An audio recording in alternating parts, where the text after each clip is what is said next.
unayenifanya niishi kwa shida, ni wewe unayenifanya niishi kwa tabu. Wazazi wamegombana kwa sababu yako, ndo maana nahangaika mimi kwa sababu yako. Kwa kuwa hujui ni jinsi gani ya kuishi na watu, kwenye dhambi unawavutia watu.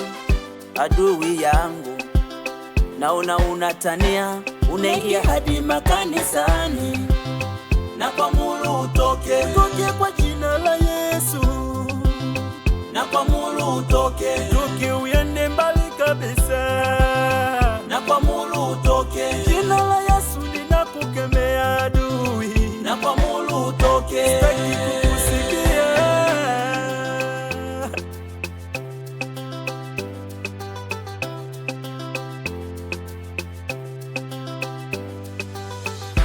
Umejenga kuta wa kiburi ndani ya watumishi wa Mungu.